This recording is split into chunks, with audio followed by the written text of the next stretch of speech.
Hello students, welcome to all of you in today's maths class. In today's video, we will try to understand the concept of relations and functions. A core and very important chapter of class 11th maths. Because the concept of functions will be applied in the further chapters. जो आगे आप पढ़ेंगे functions के concept उन chapters में भी apply होंगे. ठीक है, अगर आपको फंक्शन समझ में आ गया अच्छे से तो समझ लीजिए मैथमेटिक्स में बहुत कुछ आपने अचीव कर लिया.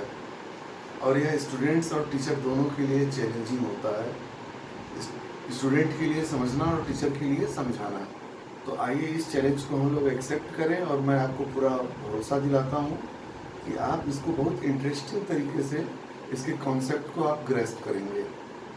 Before moving on directly relations and functions, let us try to understand certain terminologies related to this concept.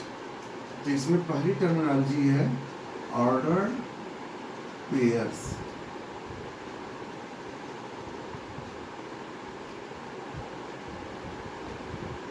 अब देखिए इसमें दो वर्ड हैं, ऑर्डर्ड और pair.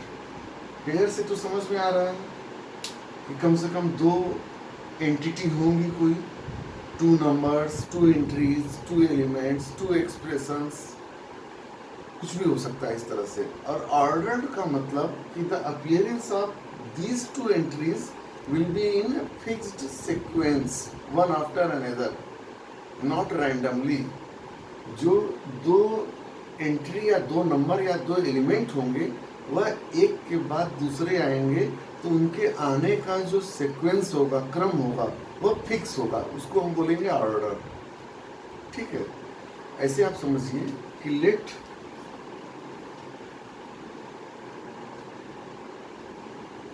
There are two sets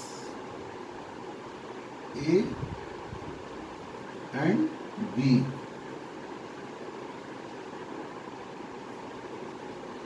Such that A belongs to A and B belongs to B, then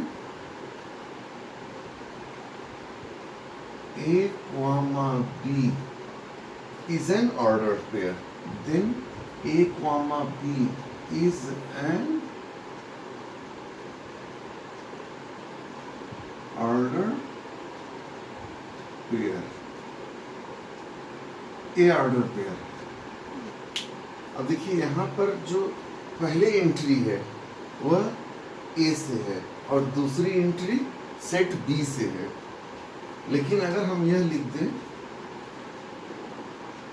B comma ए, तो B comma ए. अब देखिए दोनों के एलिमेंट, इसमें एलिमेंट कौन कौन से हैं, ए और बी. इसमें एंट्री कौन कौन सी है, ए और बी. और यहाँ पर भी ए और बी है, लेकिन उनका सीक्वेंस बदल गया, उनका ऑर्डर बदल गया, उनके आने का क्रम बदल गया. इसमें पहले ए आया, बाद में बी अपीयर हो रहा है, और यहाँ पर पहले बी आ रहा है, बाद में ए अपीयर हो रहा है. तो ऐसी स्थिति में इसको हम बोलेंगे इज another ordered pair. ये ऑर्डर्ड पेयर अलग है, ये ऑर्डर्ड पेयर अलग है, क्योंकि फर्स्ट एंट्री इसमें अलग है, इसमें अलग है. ठीक है, इसको रिप्रेजेंट करने का तरीका यही है कि दो एंट्री हो गई और इनको हम स्मॉल ब्रैकेट में लिख दिए. ठीक है, और इसमें तीन एंट्री भी हो सकती है, तब तीन सेट हमको चाहिए. अच्छा, मान लीजिए अगर आपसे यह पूछा जाए कि हाउ मेनी ऑर्डर्ड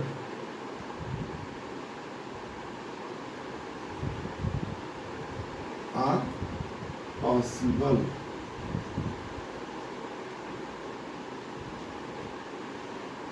विथ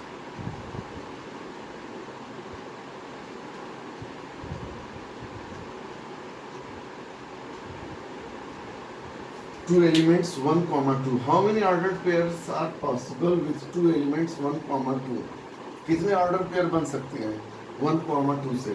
तो 1, 2 से दो ऑर्डर पेयर बन सकते हैं। कौन कौन से? तो इसका आंसर हो जाएगा 1, 2 एंड इनका ऑर्डर बदल दीजिए, इनका सीक्वेंस बदल दीजिए 2, 1। इसी तरह अगर 3 एलिमेंट्स होते x, y, z, तब कितने ऑर्डर पेयर बन सकते थे? x को यहाँ रखते, यहाँ y, फिर z, उसी तरह x, z, y, फिर जैसे x, y, z, इससे कितने ऑर्डर पेयर बन सकते हैं? तीनों एलिमेंट को लेना है। इसको हम लिख सकते हैं x, y, z और x, z, y, फिर y, x, z, y, z, x और z, x, y और z, y, x। अब देखिए यहाँ इस ऑर्डर पेयर में 3 एलिमेंट आ रहे हैं सब जगह, तो इसको ट्रिपलेट बोलते हैं, और यहाँ 2 आ रहे हैं तो इनको ड्यूपलेट बोलते हैं। ऑर्डर पेयर ए भी है, ऑर्डर पेयर ए भी है। पेयर मतलब हम लोग जनरली समझते हैं दो क्वांटिटी या 2 नंबर या 2 एंट्रीज से, तो यहाँ 3 होने के बावजूद पेयर है, लेकिन इसको हम लोग बोलते हैं ट्रिपलेट और इसको बोलते हैं ड्यूपलेट। ठीक है, तो इतने पॉसिबल हैं तीनों को लेकर के। और ऑर्डर पेयर समझने के बाद दूसरी टर्मिनोलॉजीज है कार्टेशियन प्रोडक्ट।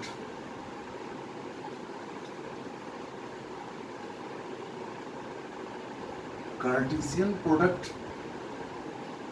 क्या होता है, इसको आइए देखते हैं। और इसमें कार्टेशियन का क्या मतलब है ये भी हम लोग देखते हैं। देखिए,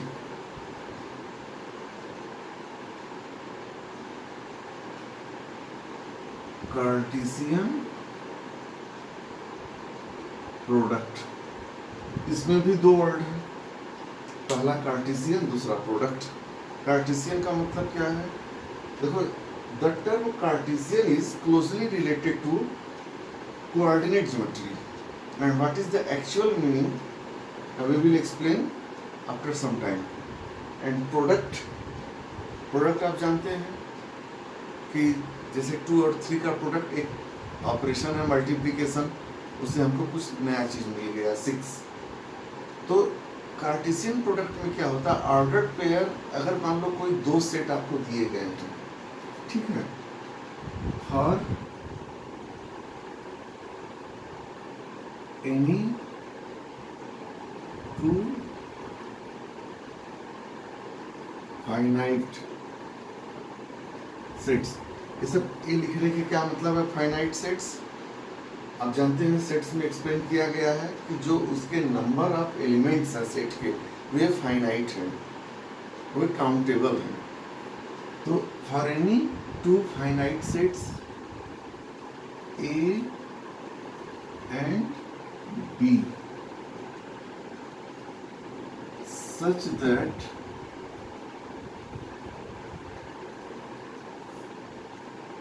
x belongs to A and y belongs to B, ये इतना चीज दे दिया गया है। कार्टेशियन प्रोडक्ट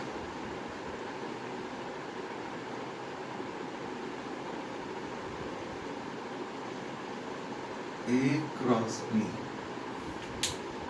अगर 2 सेट आपको दे दिए गए हैं तो इन दोनों सेट का इसमें बता दिया गया है कि x रिप्रेजेंट कर रहा है, x बिलोंग कर रहा है सेट A से और y बिलोंग कर रहा है सेट B से। तो इनका Cartesian product A cross B यह हो जाएगा इज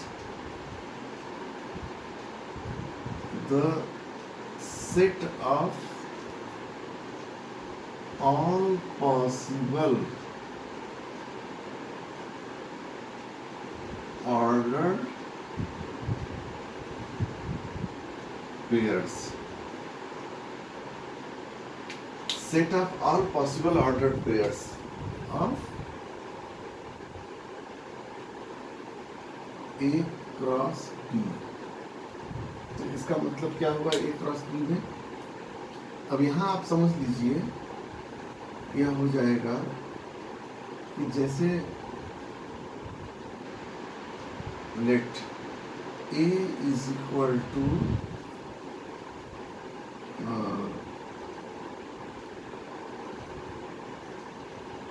P कॉमा Q और B is equal to 1 comma 2 comma 3. ठीक है, ए के एलिमेंट है पी क्यू और बी के एलिमेंट है 1 2 3. तो इस दोनों सेट से ऑल पॉसिबल ऑर्डर्ड पेयर क्या होंगे, taking first element from set A. तो इसको हम लिखेंगे A cross B is equal to, अब सारे ऑर्डर्ड पेयर लिख डालिए. पहला एंट्री यहाँ से होगा, दूसरी एंट्री यहाँ से होगी. तो P को लिए 1, फिर P को लेकर के फिर similarly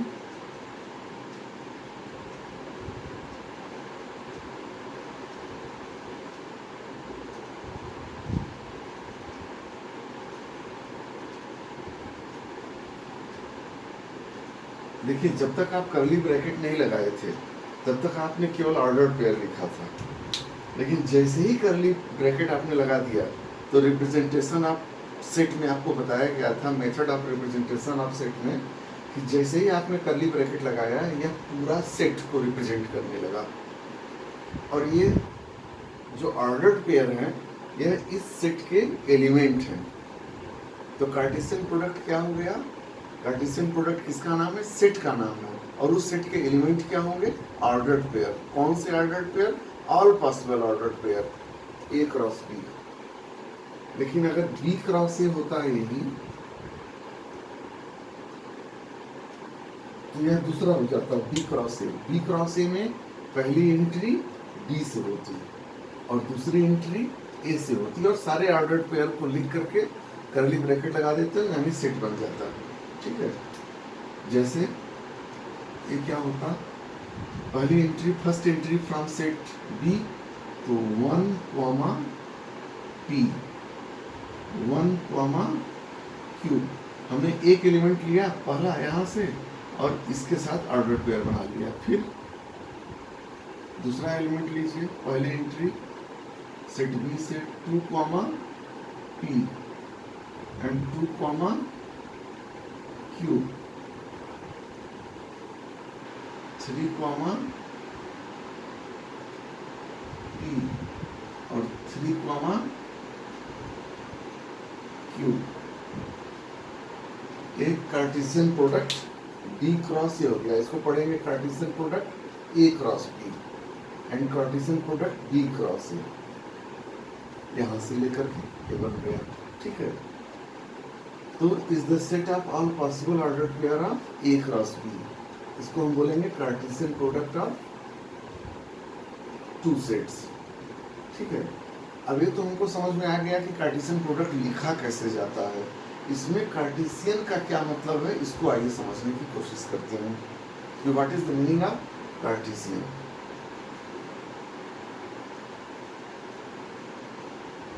Cartesian word is related to coordinate geometry, about which you have studied in lower classes, in class 9th and 10th. Many questions we have solved related to the coordinate geometry in class 10th.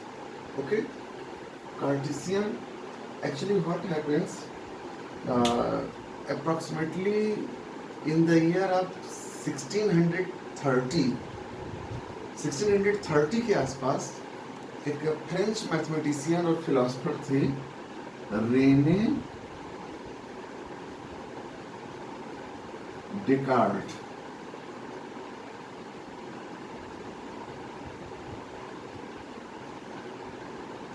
और इनको कहा जाता था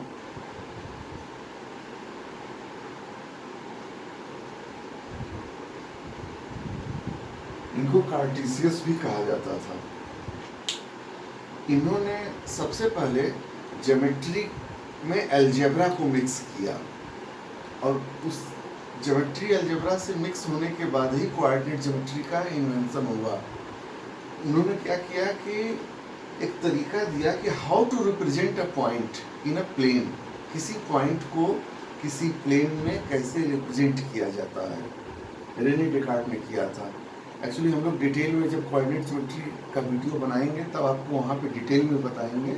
यहाँ पे जल्दी से समझ लीजिए कि रेने डेकार्ट ने क्या किया। रेने डेकार्ट ने कि इन्होंने 2 नंबर लाइन लिया। आपको पता होगा नंबर लाइन एक एलिमेंट्री नंबर लाइन या काउंटिंग नंबर लाइन होता है जो 1 से शुरू होता है, और यहाँ 1 2 एंड सो ऑन इन्फिनिटी तक जा रहा है। ये एलिमेंट्री नंबर लाइन या काउंटिंग नंबर लाइन। और इसमें जब जीरो और नेगेटिव नंबर को इंट्रोड्यूस कर दिया गया, इसमें लगा दिया गया, तब ये क्या बन गया, हमारा रियल नंबर लाइन बन गया, जिसके बारे में आप लोग 9th में भी और 10th में भी रेशनल इरेशनल नंबर को रिप्रेजेंट करते थे नंबर लाइन पे, वो रियल नंबर लाइन होता था हमारा। तो रियल नंबर लाइन में क्या हो गया, ये इस तरह से हो गया, यहाँ 0 हो गया, इसके इधर पॉजिटिव और इसके इधर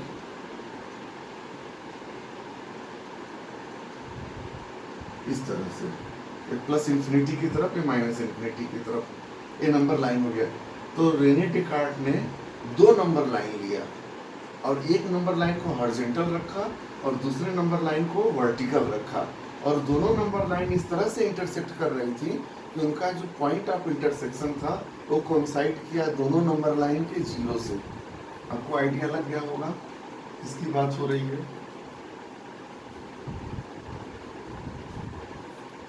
ये इस तरह से उन्होंने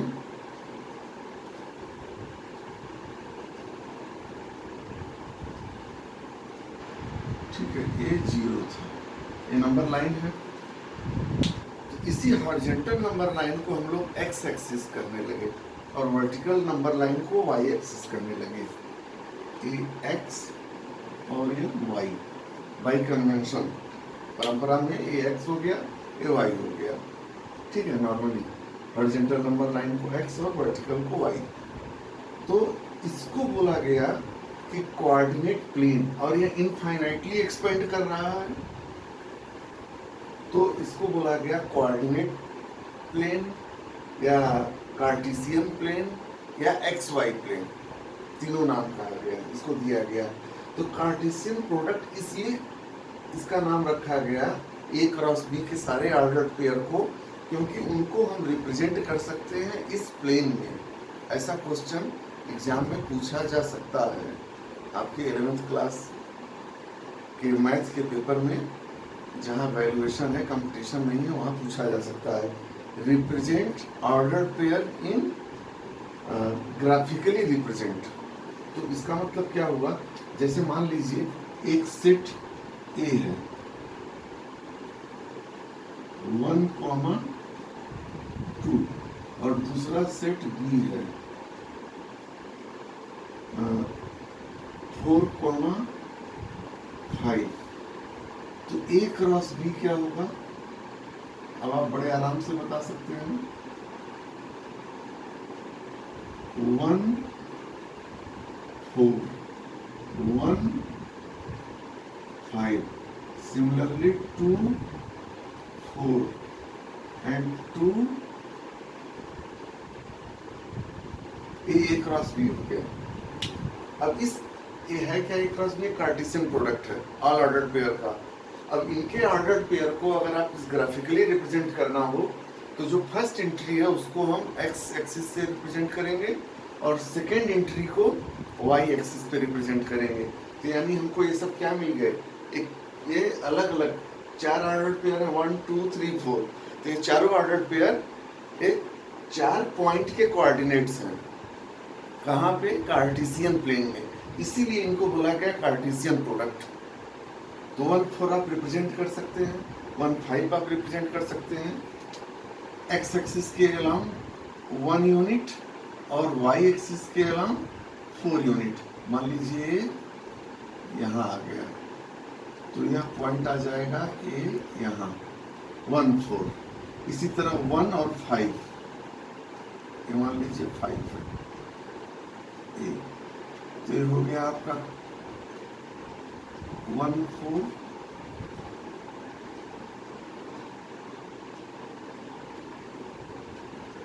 और ये बन गया 1 5। इसी तरह ये मान लीजिए यहाँ 2 है तो 2 4 बन गया, इसके सामने यहाँ बन जाएगा 2 4 और यहाँ बन जाएगा इसके सामने 2 5। ये आप जानते हैं बहुत अच्छे से कि how to represent different points in coordinate plane और एक्स वाई प्लेन। ये मैं ये बता रहा था कि कार्टेशियन वर्ड का क्या मतलब हुआ। प्रोडक्ट तो समझ में आ रहा है कि ये क्रॉस बी, इसमें कार्टेशियन। तो अगर आपसे बोला गया कि रिप्रेजेंट ग्राफिकली या graphically represent the Cartesian product of 2 given sets, तो उनका मतलब कि उनका ऑर्डर्ड पेयर लिखिए और उन ऑर्डर्ड पेयर को किसी पॉइंट का कोऑर्डिनेट मान करके रिप्रेजेंट करा दीजिए। हो गया graphical representation. Graphical represent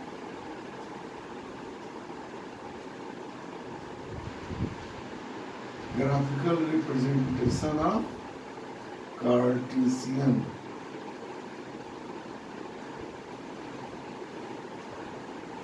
product, इसका मतलब हो गया। अच्छा, इसमें एक और होता है कि डायग्राम से हम कैसे रिप्रेजेंट कर सकते हैं।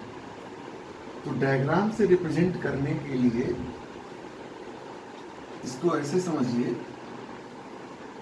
देखिए हम लोग ग्राफिकली रिप्रेजेंटेशन तो जान गए। अब आप देखते हैं कि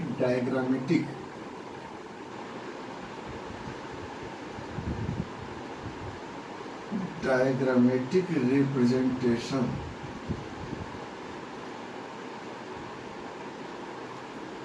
ऑफ कार्टेशियन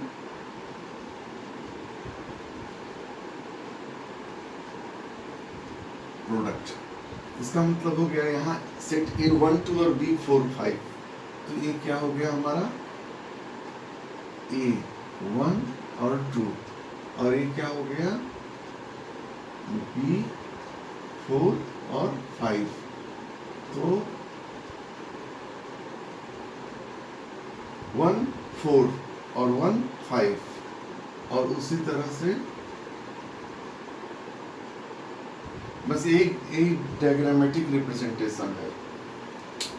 पहली एंट्री यहाँ से होगी, ठीक है, फर्स्ट एंट्री यहाँ से और सेकेंड एंट्री ये है, यहाँ से यहाँ जा रहा है।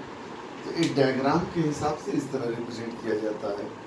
और तो अगर आ गया कि मान लीजिए कि diagrammatically represent Cartesian product of the given set A and B, A cross B, तो इस तरह रिप्रेजेंट करेंगे। अगर ग्राफिकल रिप्रेजेंटेशन आ गया तो इनको कोऑर्डिनेट, इनको 4 अलग अलग पॉइंट का कोऑर्डिनेट मान के रिप्रेजेंट करेंगे। और आ गया सिंपली कि write down the Cartesian product of set A cross B such that A is equal to 1 2 B is equal to 4 5। ये हो गया। अभी कार्टेशियन प्रोडक्ट से रिलेटेड कुछ थ्योरेटिकल प्रॉब्लम आपको बताएंगे अगले वीडियो में, और इसके बाद कुछ और चीज़ें बतानी है। इसके बाद एनसीईआरटी प्रॉब्लम हम लोग सॉल्व करेंगे और आप अपने से भी ट्राई करिएगा जो कॉन्सेप्ट बताया गया है इसको अप्लाई करके। और एक वीडियो हमारा अलग से होगा एनसीईआरटी प्रॉब्लम के लिए और कुछ कार्टेशियन प्रोडक्ट से रिलेटेड कुछ और थ्योरी बताने के बाद।